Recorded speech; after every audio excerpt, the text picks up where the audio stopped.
Hey guys, it's Sunday and I'm here. That can only mean one thing. It's Kogen Sunday service. I'm excited to be with you here today. My name is Christian. Thanks so much for clicking this on. As always, we want to thank Kogen Self-Defense Academy for their support and their willingness to help get these messages out. Messages to encourage you, to inspire you, to challenge you. Thanks for taking the time to watch this. As we get going, we want to remind you that this whole series is spiritual defense. Spiritual defense has three parts. The first is to defend ourselves against apathy, against depression, against all those things that hold us down. It is to disarm the powers and forces of darkness, the lies that they tell, and the ways that those things impact our life. And finally, it's to defeat those powers and to walk in freedom and victory. Today, I want to talk to you about an interesting perspective.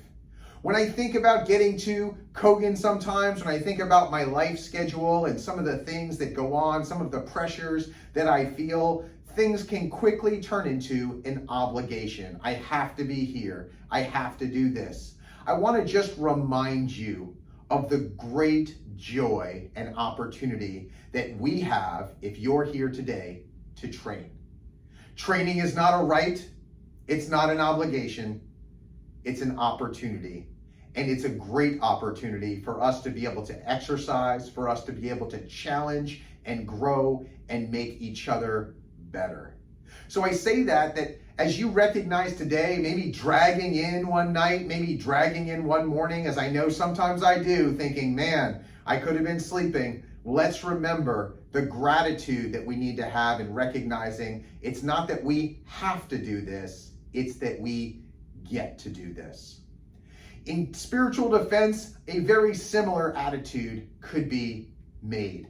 You know, I think about that in terms of our faith walk and the opportunities that God gives us to join Him in His work.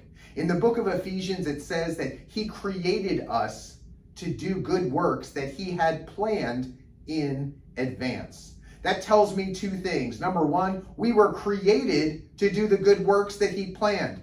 We weren't created to just live our lives just taking up space, taking up air. Instead, God has a purpose for me and God has a purpose for you.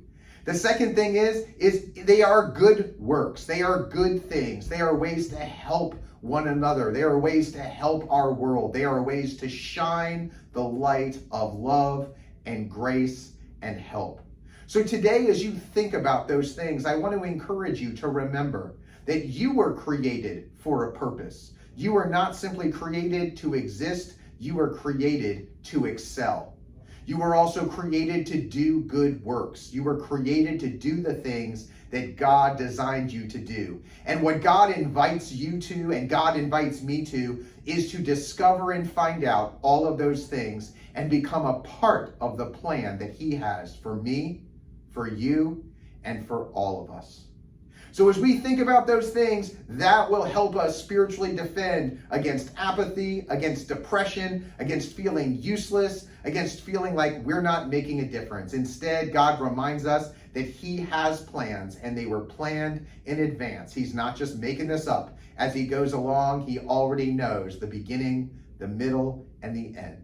I hope this has been a great encouragement to you, a reminder of how we can shift and move our perspective and remember and understand that we are part of something greater. You are part of something greater.